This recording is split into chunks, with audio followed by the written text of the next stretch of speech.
On se pose et on décrypte l'actu. En 3 minutes, voici le récap des actus du mois de juillet. Si tu veux en savoir plus, je t'invite à écouter ou à regarder la version intégrale dispo sur YouTube, Spotify, Deezer et Apple Podcast. Tous les liens sont en bio. Première actu, la refondation de Mayotte. Le gouvernement a adopté un projet de loi majeur pour reconstruire Mayotte avec un investissement de 3,9 milliards d'euros. La loi couvre des domaines essentiels comme l'immigration, la sécurité, l'eau et la santé. Cependant, elle suscite des débats, notamment sur les restrictions migratoires et les conditions de vie des Mahorais. Deuxième actu, la Nouvelle-Calédonie. Un accord historique a été signé à Bougival entre indépendantistes et loyalistes. Cet accord ouvre la voie à un statut unique au sein de la République française. Néanmoins, il devra être validé par un référendum prévu en février 2026. Une avancée ou un compromis difficile, affaire à suivre. Troisième actu, les temps de l'enfant. Une nouvelle convention citoyenne a débuté pour réfléchir au temps de l'enfant. Au total, 130 citoyens et citoyennes tirés au sort, épaulés par des jeunes et des professionnels du secteur, planchent sur des propositions concrètes pour mieux organiser la vie des enfants âgés de 3 à 18 ans. L'objectif,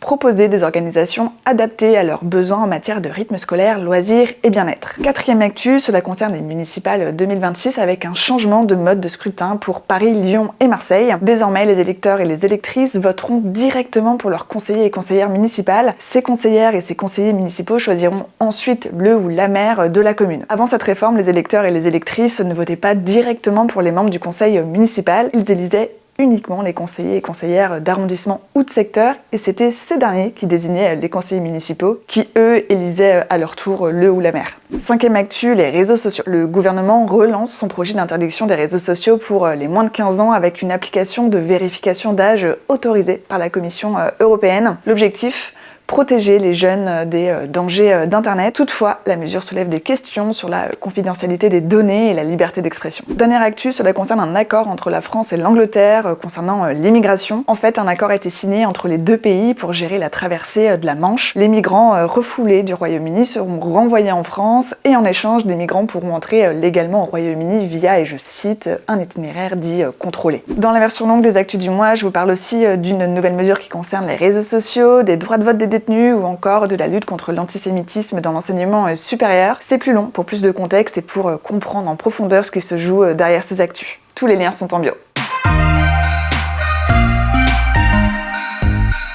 Micro-canap!